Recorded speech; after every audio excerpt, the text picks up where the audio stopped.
Pues vamos a Mateo, capítulo 25.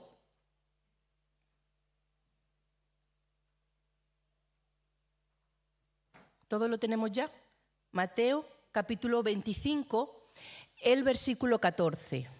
Dice: también el reino de los cielos es como un hombre que al irse lejos llamó a sus siervos y les confió la administración de sus bienes. Conforme a su capacidad, a uno le dio 5 talentos, a otro 2 y a otro 1. Luego se fue de viaje. El que había recibido 5 talentos negoció con ellos y ganó otros 5.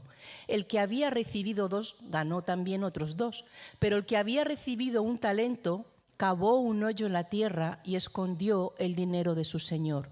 Después de mucho tiempo regresó el señor de aquellos siervos y arregló cuentas con ellos. Se acercó el que había recibido 5 talentos y le entregó otros 5 y le dijo: Señor, 5 talentos me entregaste, aquí tienes, he ganado otros 5 talentos. Su señor le contestó: bien, siervo bueno y fiel, sobre poco has sido fiel, sobre mucho te pondré. Entra en el gozo de tu señor. Se acercó también el que había recibido 2 talentos y dijo: Señor, 2 talentos me entregaste, aquí tienes, he ganado otros 2. Su señor le contestó: bien, siervo bueno y fiel, sobre poco has sido fiel, sobre mucho te pondré. Entra en el gozo de tu señor. Se acercó el que había recibido 1 talento y dijo: Señor, sabía que eras hombre severo, que siegas donde no sembraste y recoges donde no esparciste. Por ello tuve miedo y fui y escondí tu talento en la tierra. Aquí tienes lo que es tuyo. Le respondió su señor: siervo malo y negligente, sabías que siego donde no sembré y que recojo donde no esparcí. Por tanto, debías haber dado mi dinero a los banqueros, y al venir yo hubiera recibido lo que es mío con los intereses. Quitadle pues el talento y dádselo al que tiene 10, porque al que tiene se le dará y tendrá más, y al que no tiene, aún lo que tiene le será quitado. Y el siervo inútil, echadlo en las tinieblas de afuera. Allí será el lloro y el rechinar de dientes.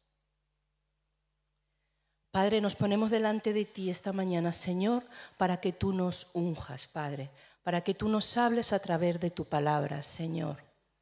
Guíanos en esta mañana, Señor. Abre nuestra mente, Señor, nuestros corazones, nuestros oídos espirituales, para que podamos entender cuál es el mensaje que tienes para nosotros hoy.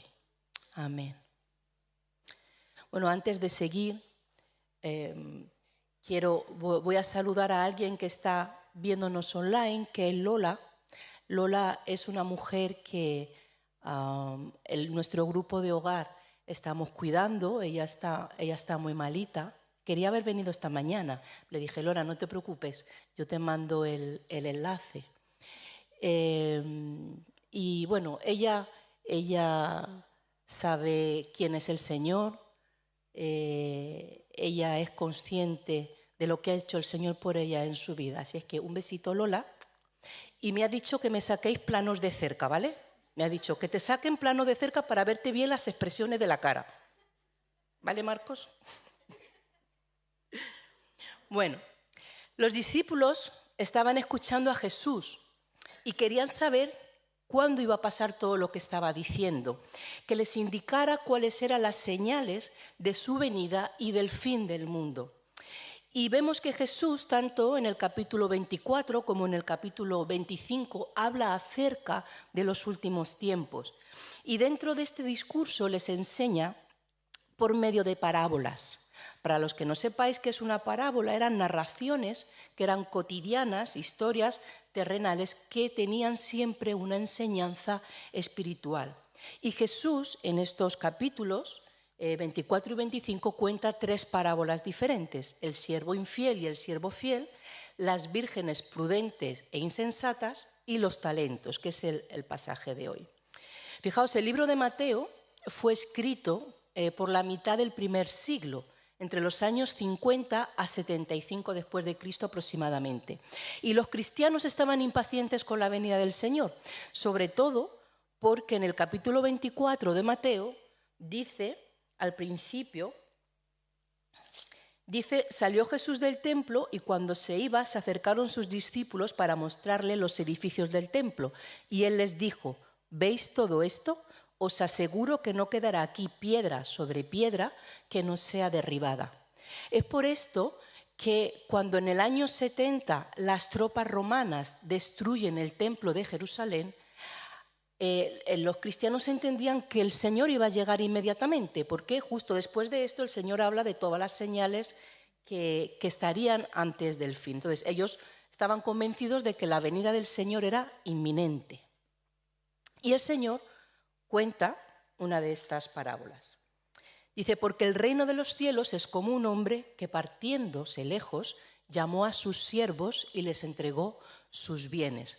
Fijaros, aquí la palabra siervos en griego es doulos, que daba tanto para ser un siervo que fuera con un servicio involuntario, un esclavo, como un siervo con servicio voluntario. De hecho, es la misma palabra que Pablo usa en Romanos 1:1 cuando él habla de que él es un siervo de Jesucristo. Dice Pablo, siervo de Jesucristo. Usa esta misma palabra, doulos, que es claramente un servicio voluntario. Y dice que este señor entrega sus bienes. Y a este dio 5 talentos, y al otro 2, y al otro 1. A cada uno conforme a su facultad, y luego partió lejos. Bueno, debido a que esta parábola habla de talentos, de hecho ahí viene la palabra talent, de talentos, pues normalmente se suele usar para hablar de dones, de capacidades, de mayordomía económica o mayordomía de dones, pero en los tiempos de Jesús el talento era una medida de peso y después de dinero. Por lo tanto, para el público que fue destinada la parábola, que era para los discípulos que estaban hablando, ellos entendían el talento tal cual, como dinero. Un talento más o menos equivalía a unos 6.000 denarios y este era el pago diario de soldados y obreros, 6.000 denarios, un talento. O sea que imaginaros 5 talentos, dicen que los estudiosos que es más o menos de entre 15 a 20 años del pago de un obrero. Está claro que el dueño era un hombre muy rico, tenía mucho dinero y era mucho dinero el que él estaba dando a sus siervos para que negociasen. Él esperaba que en su ausencia este dinero se moviese y obtuviese un beneficio. El hombre reparte sus bienes, a uno le da 5, a otro le da 2, a otro le da 1. Y dice que les da conforme a su capacidad. Capacidad es similar aquí en griego a dinamo, a poder, según al poder que cada uno tenía, a la habilidad que cada uno tenía. Lo cual me hace pensar que este hombre conocía a sus siervos, conocía las capacidades de ellos y el poder y las habilidades que cada uno tenía. Él no les indica qué es lo que tienen que hacer, sino que a cada uno le da una cantidad adecuada de dinero para que administre. Y se va lejos. No les dice a sus siervos cuándo vuelve, ni cuánto tiempo tienen para administrar ese dinero. Solo dice que se va. Con lo que son los siervos los que deciden cuándo van a empezar a poner a funcionar el dinero de su señor. Y vamos a ver aquí 2 tipos de siervos diferentes. El primero dice que el que había recibido 5 talentos se fue y ganó, con ellos se hizo otros 5 talentos. El siervo que recibió los 5 talentos, la traducción original es que se fue a trabajar inmediatamente. Él estaba deseando, este siervo estaba deseando, cogió el dinero y empezó inmediatamente a trabajar con ello. Puso sus 5 talentos a trabajar y ganó 5 más. Asimismo, el que había recibido los 2 talentos hizo de igual manera. Salió inmediatamente, puso sus 2 talentos a trabajar, a circular el dinero y ganó otros 2. Y dice que más el que había recibido 1 fue y cavó en la tierra y escondió el dinero de su señor. Y fijaros, aquí el término fue, aunque lo traducimos por fue, tanto para los que se fueron con el dinero y ganaron 5, como fue para el que escondió, Sin embargo, el término no es el mismo. Aquí el término significa salir o apartarse a un lado. El siervo se apartó hacia un lado, es como, mientras que los otros verbos van en progresión, este va en retroceso, ¿vale? Es como si fuera hacia atrás y escondió el dinero. Entonces, visualizar la imagen de los 3 siervos, ¿vale? 2 salen hacia adelante cogiendo el dinero para ponerse a circular y el otro siervo va hacia atrás para buscar un sitio para cavar y esconder el dinero. No sé, imagino que hoy en día no entenderíamos que alguien escondiese el dinero en la tierra, ¿verdad? Pero en aquel tiempo había una ley que decía que si alguien enterraba dinero en un lugar secreto y se perdía, no era responsable de su pérdida. Por lo que no solo él no negoció el dinero, sino que además lo dejó allí a la buena suerte, porque si alguien hubiese cavado y desenterrado el dinero, se lo hubiese llevado. Y además yo estoy segura que existiendo esa ley, seguro que había un montón de gente cavando por ahí, buscando a ver si alguien había enterrado el dinero. Y dice que después de mucho tiempo vino el Señor de aquellos siervos e hizo cuentas con ellos. Y llegando el que había recibido 5 talentos, trajo otros 5 talentos diciendo: Señor, 5 talentos me entregaste, he aquí otros 5 talentos he ganado sobre ellos. Y su señor le dijo: bien, buen siervo y fiel, sobre poco has sido fiel, sobre mucho te pondré. Entra en el gozo de tu señor. Y llegando también al que había recibido 2 talentos, dijo: Señor, 2 talentos me entregaste, he aquí otros 2 talentos he ganado sobre ellos. Y su señor le dijo: bien, buen siervo y fiel, sobre poco has sido fiel, sobre mucho te pondré, entra en el gozo de tu señor. La consecuencia de haber administrado bien el dinero podemos ver que son 3. Primero, lo felicita. Bien, buen siervo y fiel. Premia las actitudes que tuvieron. Lo importante es que habían sido fieles con lo que el Señor les había encomendado. Dice, fieles y buenos. Ellos habían decidido arriesgarse, salieron inmediatamente y decidieron arriesgarse. Habían confiado en que si el Señor les había dado esa cantidad tan grande de dinero, por lo menos como mínimo debían de esforzarse e intentarlo y poner a negociar el dinero a ver si traía sus rentas. Entonces, primero los felicita y luego son bendecidos. De cierta manera los asciende. No importa que las cantidades de uno fueran unas y las de otro fueran otras. Fueron fieles administradores y la recompensa fue la misma.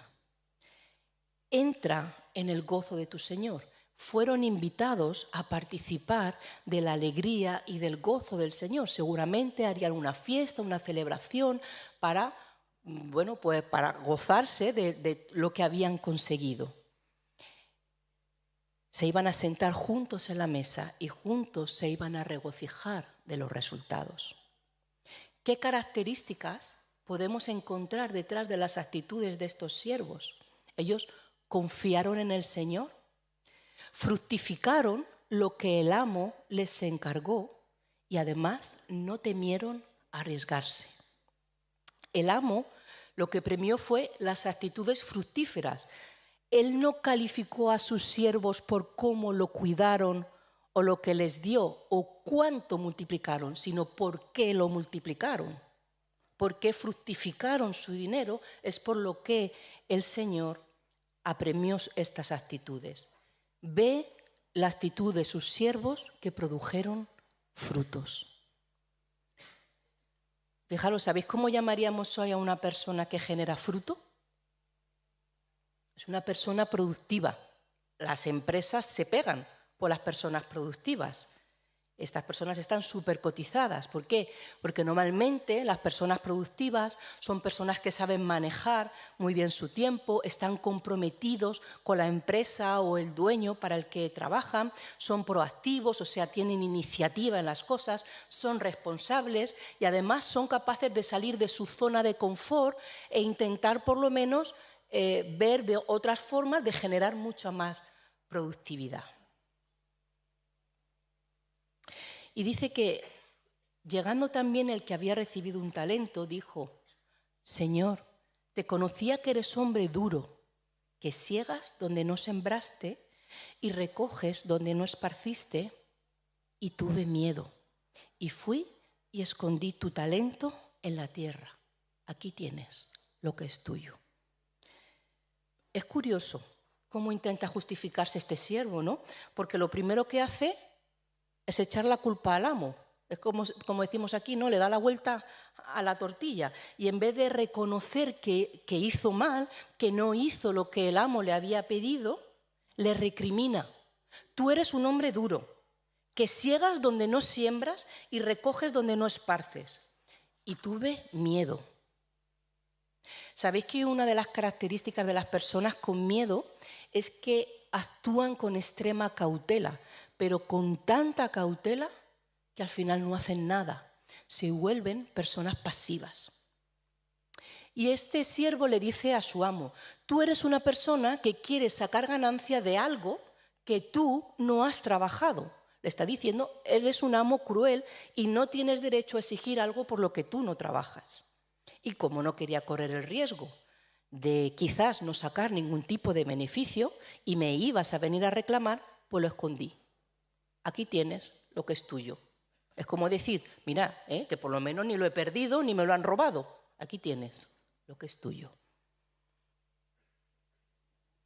Es curioso. ¿Pensáis que este siervo tenía la capacidad para haber podido negociar el talento que su amo le había dado?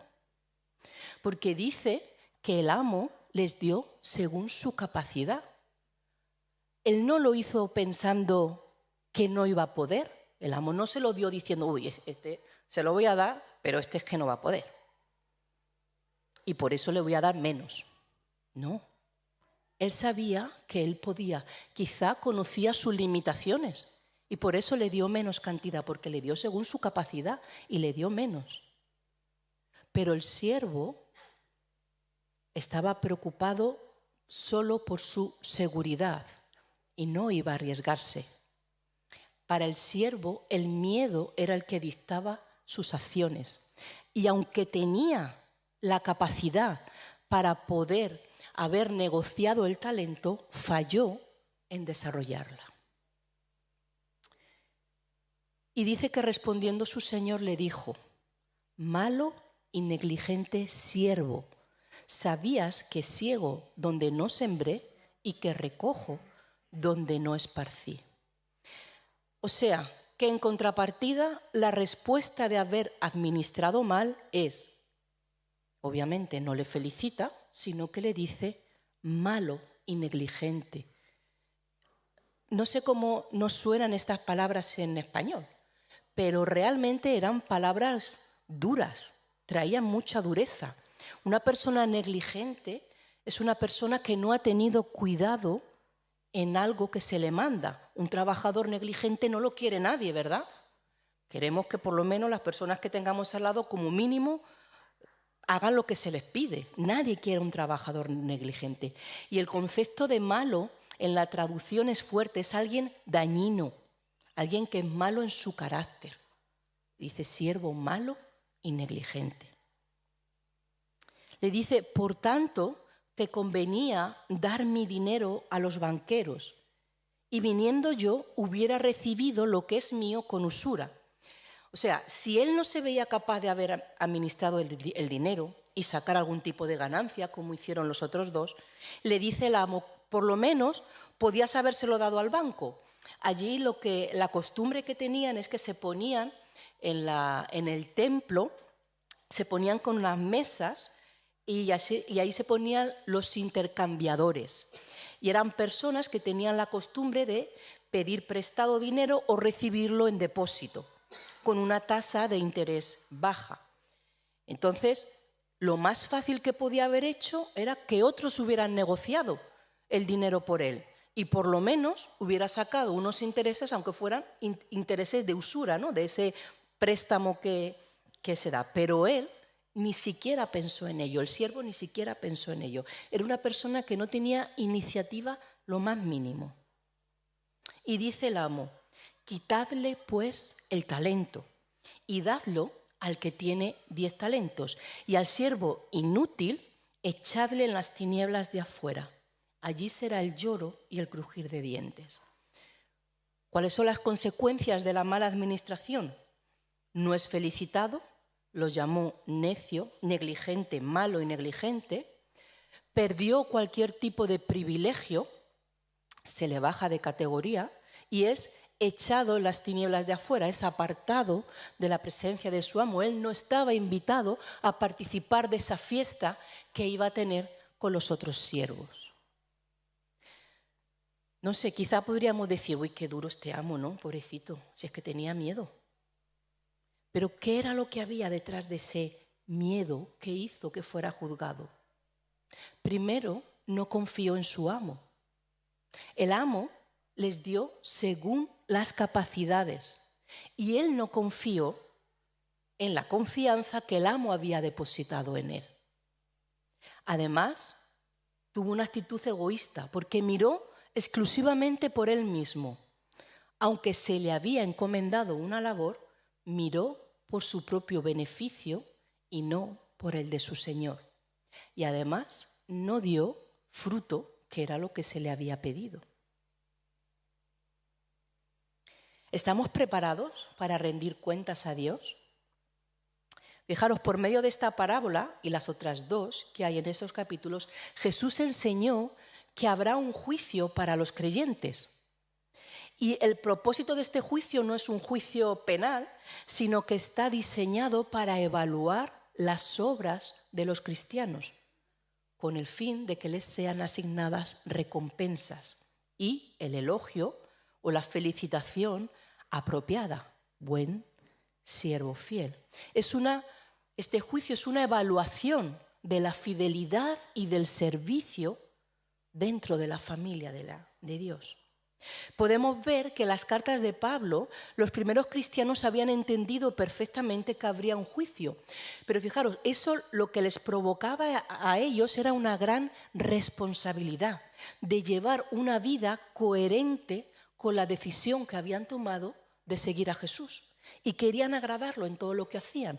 Por eso dice Pablo en Hechos 20:24, dice: testificando a judíos y a gentiles acerca del arrepentimiento para con Dios y de la fe en nuestro Señor Jesucristo, ahora, he aquí, ligado yo en espíritu, voy a Jerusalén, sin saber lo que allá me ha de acontecer, salvo que el Espíritu Santo por todas las ciudades me da testimonio, diciendo que me esperan prisiones y tribulaciones, pero de ninguna cosa hago caso, ni estimo preciosa mi vida para mí mismo, con tal que acabe mi carrera con gozo y el ministerio que recibí del Señor, para dar testimonio del Evangelio de la gracia de Dios. Eran conscientes, Pablo, de la responsabilidad que tenía.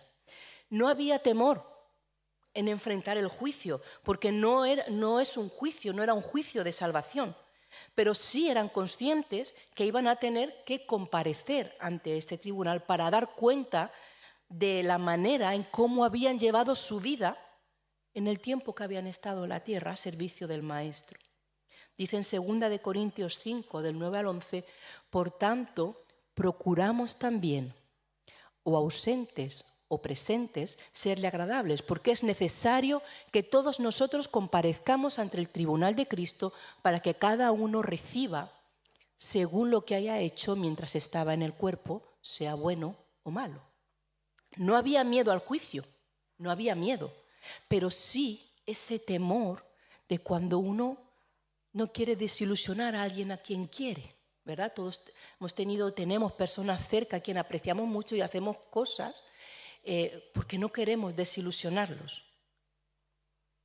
El siervo no quería desilusionar a su amo. Por eso Pablo habla de la recompensa por el servicio fiel una y otra vez.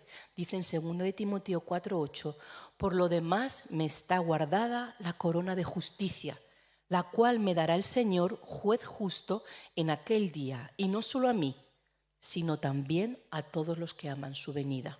Dice en 1 Corintios 3, del 13 al 16, la obra de cada uno se hará manifiesta, porque el día la declarará, pues por el fuego será revelada, y la obra de cada uno, cual sea, el fuego la probará. Si permaneciere la obra de alguno que sobreedificó, recibirá recompensa. Si la obra de alguno se quemare, él sufrirá pérdida. Si bien él mismo será salvo, aunque así como por fuego. Este juicio es una rendición de cuentas delante de Dios. Hermanos, ¿estamos preparados para presentarnos delante del Señor? Si mañana, si ahora mismo tuviéramos que prepararnos, que presentarnos delante de Dios, ¿estamos preparados para rendir cuentas de nuestra vida, de nuestro servicio al Señor? ¿Qué tipo de siervos somos? Todos vamos a decir, yo soy el bueno y fiel. Yo el malo no soy, yo soy el bueno y fiel. Bueno, por medio de esta parábola aprendemos varias cosas. Primero, que Dios es justo. Dios entrega a cada creyente talentos, dones, oportunidades, dice, según nuestra capacidad. Esto quiere decir que Dios nos conoce perfectamente, igual que el amo conocía a sus siervos. Entonces, no tengo que preocuparme si a mí me da menos que a mi hermano, ni tengo que compararme con mis hermanos, con lo cual tampoco tengo que quejarme. Ay, Señor, es que si a mí se me hubieras dado la voz de Imalara, si me hubieras dado esa facilidad de palabra que tiene Paco Madueño para hablar con la gente, pues entonces sí que podría hacer un montón de cosas.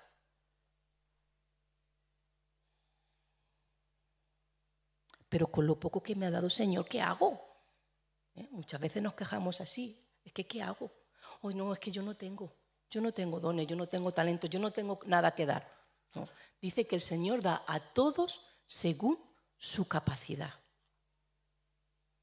Y el Señor te dice, con lo que te he dado, fructifícalo. ¿Por qué me estás pidiendo cosas mayores? Sé fiel primero con lo que te he dado. Otra cosa que aprendemos es que somos administradores y no dueños.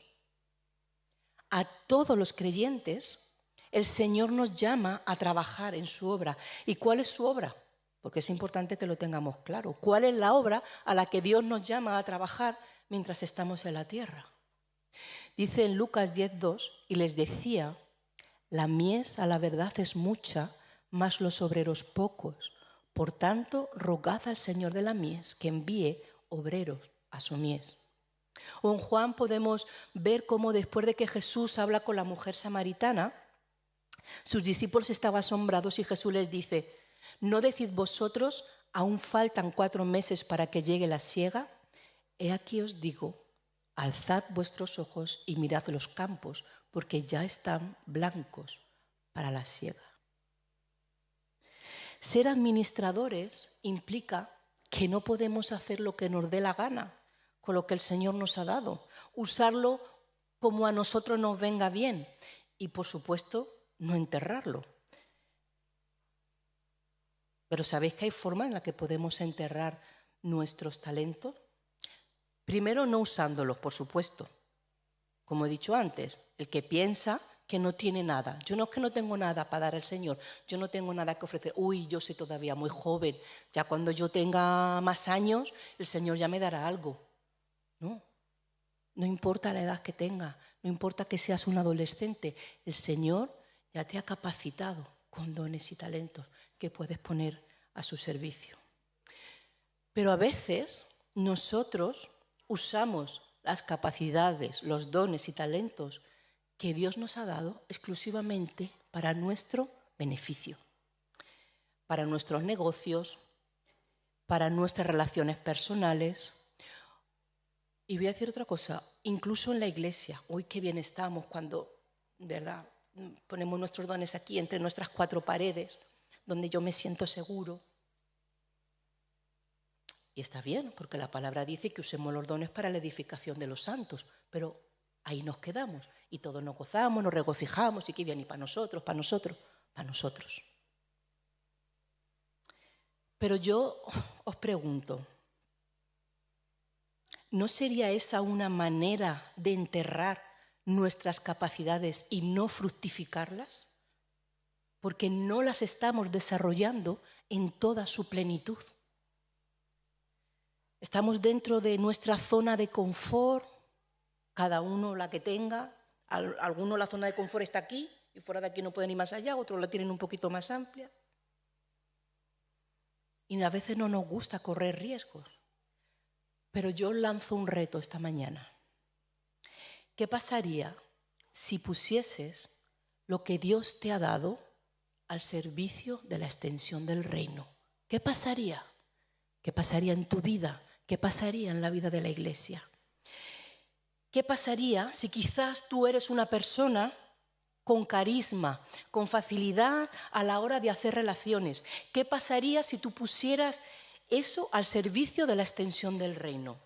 Quizás eres una persona que argumenta muy bien, con facilidad a la hora de hablar. ¿Qué pasaría si pusieras eso al servicio de la obra de la extensión del reino?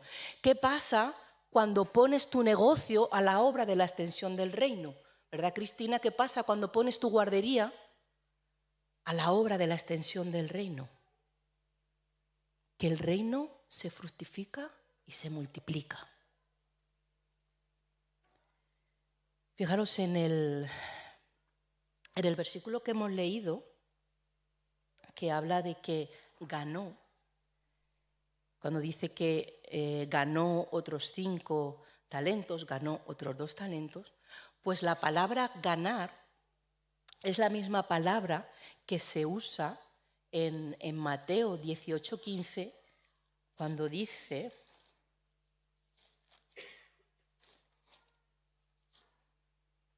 por tanto, si tu hermano peca contra ti, ve a buscarlo y habla a solas con él para hacerle ver su falta, y si te escucha habrás ganado a tu hermano.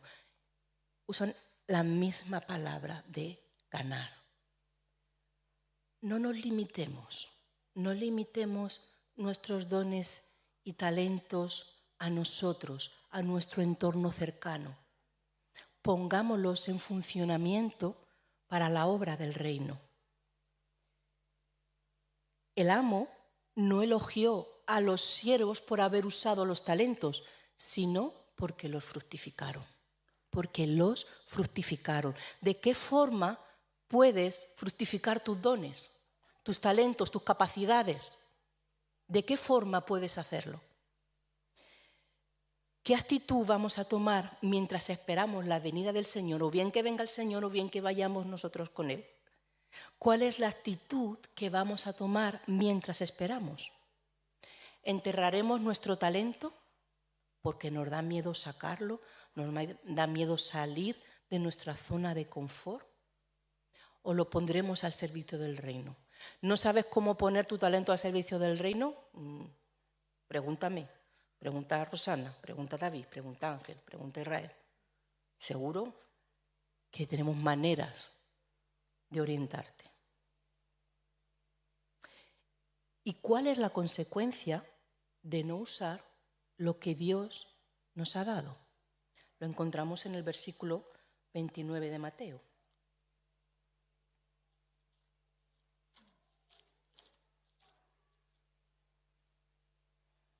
Porque al que tiene se le dará y tendrá más, y al que no tiene, aún lo que tiene le será quitado.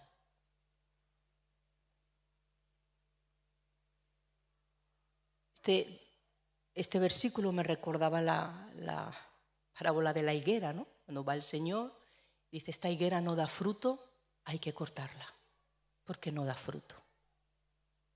Porque a cualquiera que tuviere le será dado y tendrá más, y al que no tuviere, aun lo que tiene le será quitado. ¿Somos fructíferos o somos infructuosos?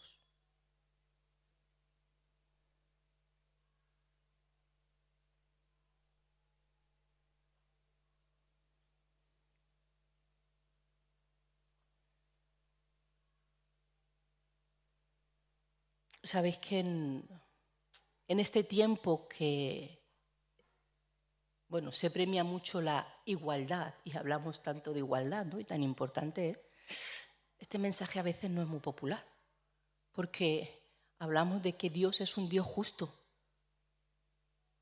con lo cual no podemos moralizar en cuanto a los dones que nos da el Señor y al uso que damos de nuestros dones y de nuestros talentos, porque dice que todos pasaremos por el tribunal de Cristo.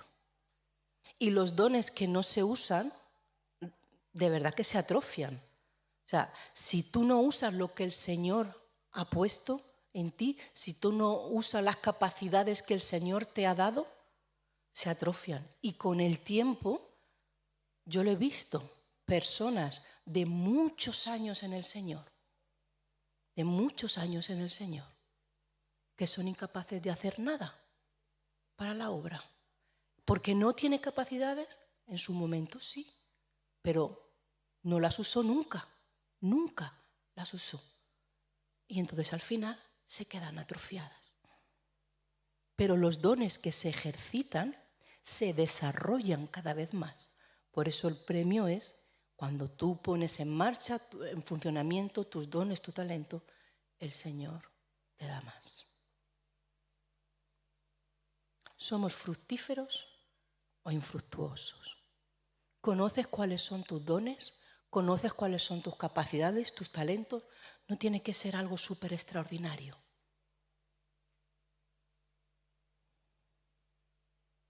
Si no los conoces, deberías ponerte delante del Señor y que el Señor te lo muestre, que el Señor te revele.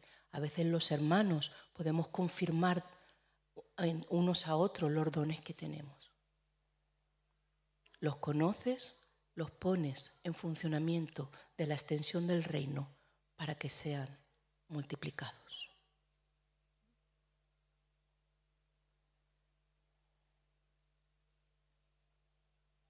Mientras sube el grupo,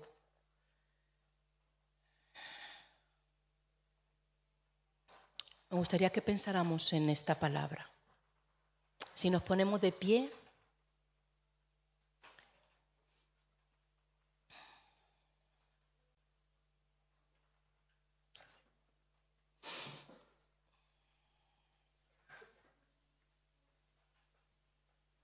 y nos ponemos delante del Señor y le preguntamos: Señor, estoy poniendo mis dones, mis talentos para la extensión de tu reino.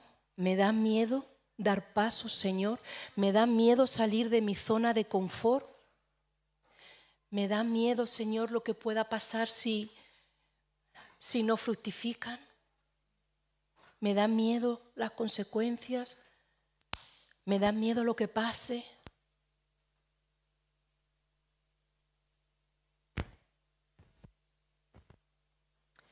Señor, nos ponemos delante de ti, Padre Santo, para que tú examines nuestras vidas, Señor. Para que tú mires nuestros corazones, Padre. Para que tú nos hagas sensibles, Señor, a tu obra.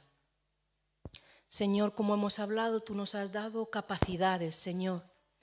Y tú quieres, Señor, que las pongamos en funcionamiento, Padre. Tú quieres, Señor, que tu obra del reino se extienda mucho más allá y nos has capacitado, Padre, para que esto sea así, Señor.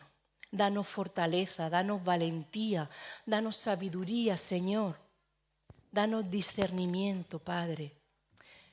Perdónanos, Señor, perdónanos si hasta ahora no hemos sido consecuentes con lo que tú nos has dado en nuestras vidas.